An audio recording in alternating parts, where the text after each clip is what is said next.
જો ચલો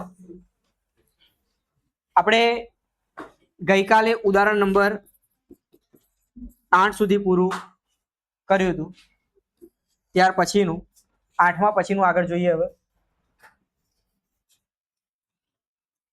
આપણને રકમમાં કહ્યું 1000 ની રકમ 8% વાર્ષિક સાદા વ્યાજ પર મૂકવામાં આવે છે। દરેક વર્ષના અંતે મળતા વ્યાજની ગણતરી કરો। વર્ષના અંતે શું શોધવાનું આપણે? ખાલી અત્યારે વ્યાજ શોધવાનું। તો પહેલા તો સાદું વ્યાજ શોધવાનું સૂત્ર ખબર હોવું જોઈએ। I બરાબર PRT ભાગ્યા, આગળ એક દાખલો આવ્યો તો એમાં આપણે ચક્રવૃદ્ધિ વ્યાજનું સૂત્ર જોયું હતું ને, જેની અંદર સૂત્ર શું હતું? P પ્લસ કૌંસમાં R1 પ્લસ R ભાગ્યા 100 ની N અથવા તો T ઘાત, બરોબર લખી દઉં આપણે। તો એના ઉપરથી પ્રથમ વર્ષના અંતે મળતું વ્યાજ એકલો I હતો, તો પહેલા વર્ષના અંતે શું બોલીશું આપણે? I1। ચલો અહીંયા પહેલા લખી દઈએ બાજુમાં P કેટલો? P એટલે જે મુદ્દલ હતી કેટલી છે? 1000 રૂપિયા। R વ્યાજનો દર કેટલો? 8%।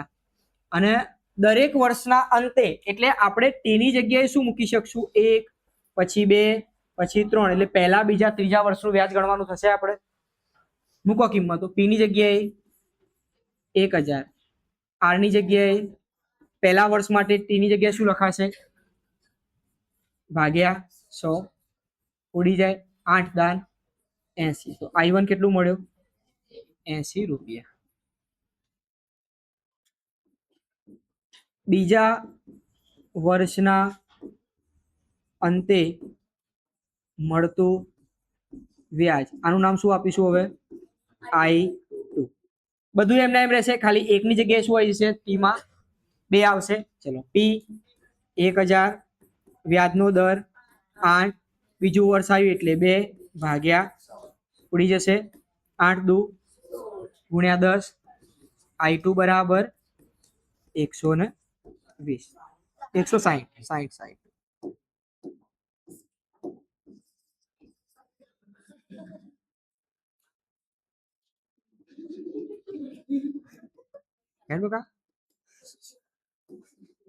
વરસાદ આવ્યો ને જેટલી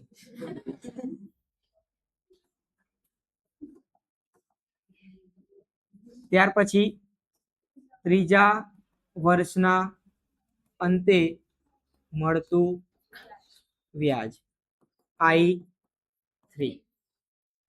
મૂકો કિંમતો। P 1000, R 8, ત્રીજું વર્ષ આવ્યું એટલે T ની જગ્યાએ 3 ભાગ્યા 100, 8 તરી તો 240 રૂપિયા। તો કહી શકીએ આપણે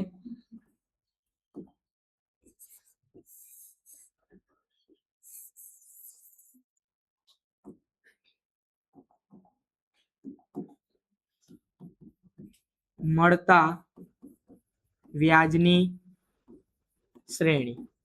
પહેલા તો શ્રેણી બનાવવાની, બરોબર, પછી શું કહેવાનું? આ વ્યાજ એ સમાંતર શ્રેણી છે કે નહીં એ પછી કહીએ। ચલો વ્યાજ કઈ રીતનું મળ્યું? પહેલું 80, 160, 240, ચાલુ રહેશે જીવનભર LIC। હવે આ શ્રેણી સમાંતર શ્રેણી છે કે નહીં એવું કહેવું હોય તો પહેલા તો બધાનો તફાવત સરખો થવો જોઈએ। D1 બરાબર D2। જુઓ તમે 60 માંથી 80 બાદ કરો, કેટલા વધશે? 60 માંથી 80 બાદ કરે 80 વધે, 240 માંથી 80 બાદ કરો, આ 60 બાદ કરો 80 વધશે, આગળ જશો તો 320 માંથી બાદ કરશો તો 80 વધશે। તો D1 બરાબર D2 બરાબર કેટલા મળ્યા? 80 હોવાથી આપેલ શ્રેણી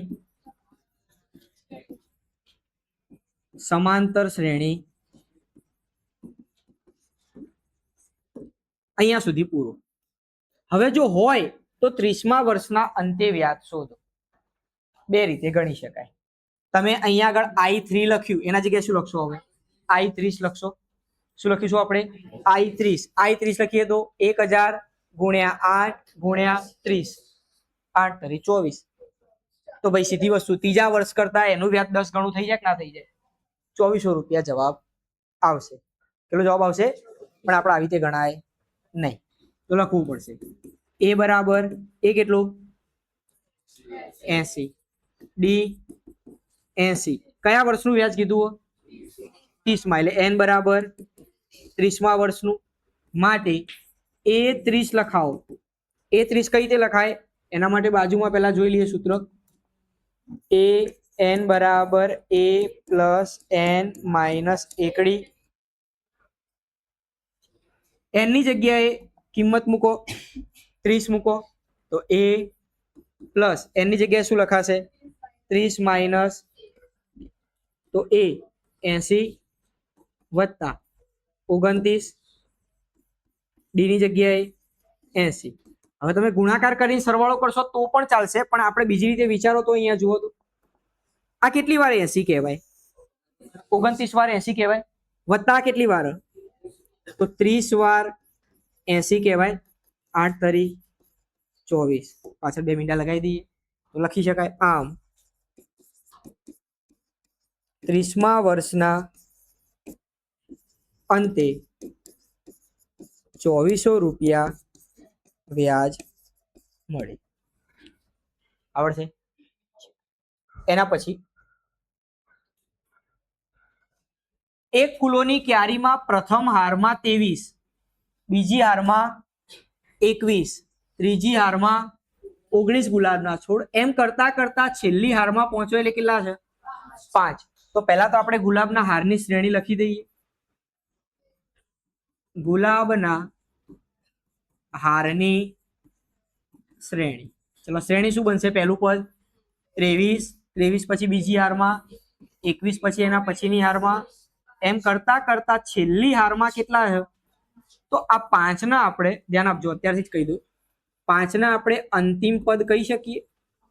કહેવાય ના કહેવાય? એને એનમું પદ કહેવાય ને. ચલો, તો આ ક્યારીમાં કુલ કેટલી હાર હશે? ગઈકાલે જે ગણ્યું હતું એમાં આપણે કીધું હતું કયું કેટલી એવું માંગ્યું હોય ત્યારે શું ધારી લેવાનું? ધારો કે કુલ n હાર હશે. ધારી લઈએ.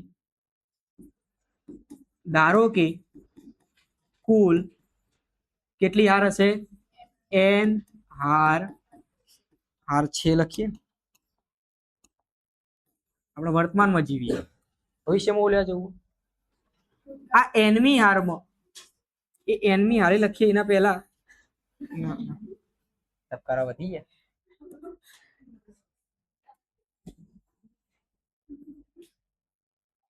આવી ગયું પાછું બધું આવી ગયું. હવે કેટલી હાર કીધી આપણે? n હાર. એના પહેલા એ બરાબર લખી દો. એ કેટલો? એ 23, ડી 21. આનું nમું પદ આપણને કયું આપ્યું? તો ફેંક્યું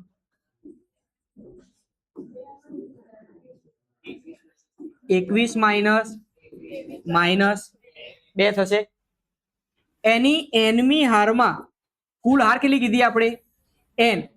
nમી હારમાં એટલે n એટલે છેલ્લી હાર થઈ. n એટલે કઈ હાર થઈ? તો છેલ્લી હારમાં કેટલા હ? ક્યારીઓની સંખ્યા 5. સૂત્ર મૂકો. એ ગુલાબો, એ પ્લસ n માઇનસ એ ગુલાબો જ. એક હોય તો ગુલાબ, ઘણા બધા હોય તો ગુલાબો. બરાબર. ચલો, એ તો એવું જ હોય ને. એક હોય ચકલી, ઘણી બધી ચકલીઓ. બરોબર. એક હોય તો ટોલી, ઘણી બધી હોય તો ટોલીઓ કહેવાય. બરોબર. એટલે એવી રીતે આ હજુ એક હોય તો ગુલાબ, ઘણા બધા હોય તો ગુલાબો.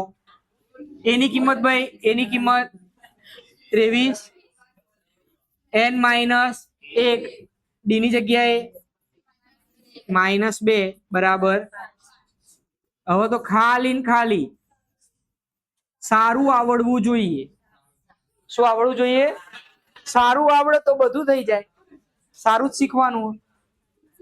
n -1 ગુણ્યા -2 આ 23 ને પછાડી નાખો પેલી બાજુ 23 માઇનસ 5 માઇનસ 23 ના થાય 5 માંથી 23 જાય તો અડી કાઢીને -18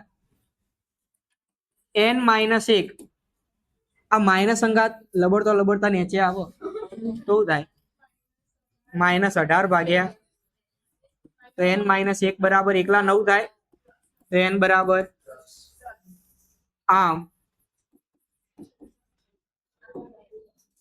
કુલ 10 હાર આવડશે. ચોથો આ સ્વાધ્યાયનો 5.2 નો પ્રશ્ન ત્રીજો કયો હો પ્રશ્ન ત્રીજો. હવે આ પ્રશ્ન ત્રીજો જે રહ્યો ને એમાં આપણને કિંમત આલી છે પછી ખોખું આલી પછી કિંમત આલી એટલે આ ખોખું કોનું હોય આપણે કહેવાનું ખોખું કોનું હોય એવું આપણે કહેવાનું. તો જોજો આપણે આને કયું પદ કહેવાય કયું પદ કહેવાય એટલે આને A1 કહેવાય ઓને A2 કહેવાય ઓને A3 કહેવાય કહેવાય કે ના કહેવાય કહેવાય. તો જોજો A1 બરાબર A કેટલો આપેલો 2 આપેલા બીજું આપણને આલ્યું ત્રીજું આલેલું કોણ ત્રીજું A3 બરાબર A3 ને લખાય શું A plus 2D શું લખાય A plus 2D કઈ રીતે લખાય સૂત્ર હતું આપણા જોડે an બરાબર A plus n minus 1 ચલો 2 મૂકો A plus 2 માંથી 1 જાય તો 3 લખવાનું ને આપણે 3 minus 1 2D એવું નહીં લે આ A plus 2D બોલો તો હજી બરોબર બાડી નહીં કહેવાનો એની જગ્યાએ કેટલા એની જગ્યાએ હલો એની જગ્યાએ 2 આ બુન તો એમ નહીં પેલી વાત જાય તો 26 માંથી 2 જાય તો D બરાબર 12 AD મળી ગયો એડી મળી શોધવાનું કયું પદ લ્યા તો હવે A2 શોધી લો A2 બરાબર A વત્તા D A કેટલો D જવાબ આવ્યો એનો મતલબ ખોખો શોધવાના ખોખો શોધવાના. આ કયું પદ નહીં આપ્યું આ પદ કયું કહેવાય પહેલા તો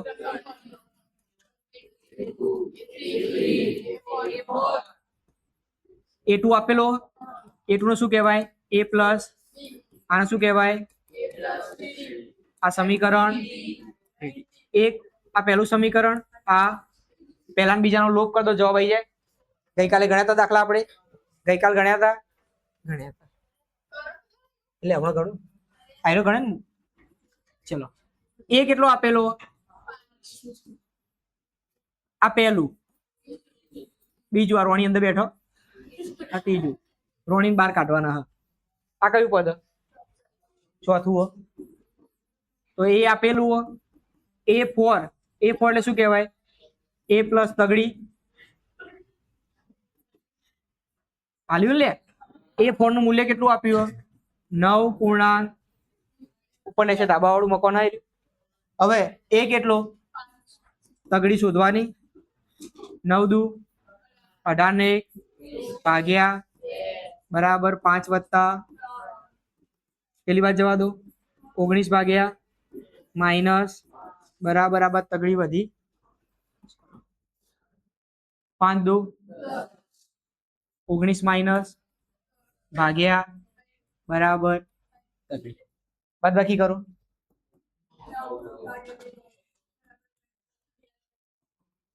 નીચે આવશે બોલો 9 2 3 D તરી 3 ભાગ્યા D મળી ગયો A2 શોધતા આવડે ને A વત્તા D A વત્તા 3D જવાબ આવી જશે. આ આવડે એવું આવશે જો A આપેલો આ કયું પદ કહેવાય? પહેલું, બીજું, ત્રીજું, ચોથું, પાંચમું. ઓહો, A6. લ્યો, મજા આવડે એવો ગણાવ. આયરો ગણાવ લેડ. હા, એરો બાગડ બિલ્લો જોઈએ. ચલો, આ પદ કયું? A1, આ A3, A4, A5, A6. આપણને કોની કિંમત આપેલી છે? A2 ની કિંમત કેટલી છે? તો A2 એટલે શું લખીશું આપણે? A ના ડી સ્વરૂપે લખવું હોય તો A વત્તા બરાબર 38. સમીકરણ નંબર. હજુ એના સિવાય એક બીજું પદ આપ્યું. કયું આપ્યું? છઠ્ઠું. એને શું કહીશું? A6. કેટલું આપ્યું છે? માઇનસ A6 ને શું લખાય? પાંચડી બરાબર સમીકરણ 1 અને 2 એનો લોપ કરી શકાય. 1 અને 2 નો લોપ કરીએ. સમીકરણ 1 અને 2 ને 1 વડે ગુણી લોપ કર. ચલો 1 વડે ગુણો. A વત્તા D બરાબર 38. A વત્તા પોચડી બરાબર ઉડાડવા માટે નિશાનીઓ માઇનસ માઇનસ પ્લસ. A ઉડી જાય. ડી માંથી 5 જાય ચોગડી. 38 માં 22 ઉમેરો 60. તો ડી બરાબર આ ચોગડો હંગાત દેવું લઈને જશે. તો ડી બરાબર માઇનસ. ડી બરાબર કેટલા મળ્યા? -15. ડી ની કિંમત સમીકરણ 1 માં મૂકતા મૂકો તો 1 માં A વત્તા માઇનસ બરાબર આ માઇનસ પેલી બાજુ પ્લસ થઈ જાય. તો 38 માં 15 ઉમેરીએ તો 53. બે વસ્તુ મળી ગઈ. A અને D મળી જાય એટલે આપણો જવાબ આવી જાય. A2 એ શોધવાનો. ચલો એ તો મળી ગયો. એ કેટલો મળ્યો? 53. હવે A3 શોધવાનો. A3 શોધો. ચલો A પ્લસ 2D. A કેટલો? 53 પ્લસ 2 D કેટલો? -15. 53 પ્લસ માઇનસ 15 દુ 30. 53 માંથી 30 બાદ કરો 23. એના પછી કયું શોધવાનું? A4. હવે A4 શોધવા માટે તમે ડાયરેક્ટ વિચારી શકો કઈ બીજું? બે રીતે કરી શકાય. A વત્તા 3D લખી શકાય. A વત્તા 3D. એવું ના કરવું હોય તો ત્રીજા પદમાં તમે D ઉમેરો. જુઓ, ત્રીજા પદમાં તમે D ઉમેરો તો તમને ચોથું પદ મળી જાય કે ના મળી જાય? તો ત્રીજું પદ કયું? A3 માં શું ઉમેર દઈએ? 23 માં D ઉમેરો -15. ચલો 8. A5 શોધવો હોય તો A5 શોધવા શું કરશો? A4 માં D ઉમેરો. A4 કેટલો? 8. એમાં -15 -7. આવડશે આ?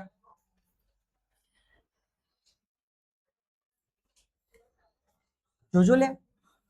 3, 8, 13, 18 નું કેટલામું પદ 78 હશે? કહેજો કેટલામું પદ 78 હશે?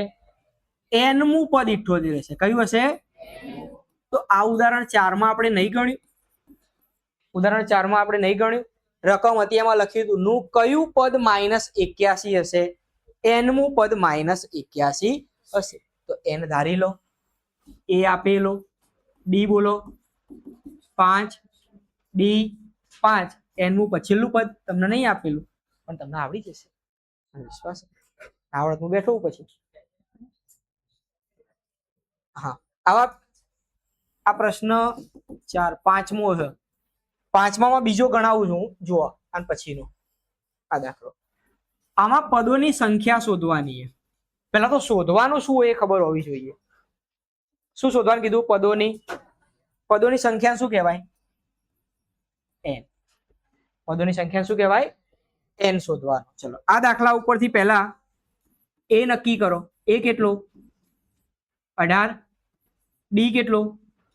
15.1/2 માઇનસ 18. વ્યવહાર કરો. 15 દુ 30 ને 1 ભાગ્યા માઇનસ 18 દુ 31 માઇનસ 36 ભાગ્યા, તો ડી બરાબર -5 ભાગ્યા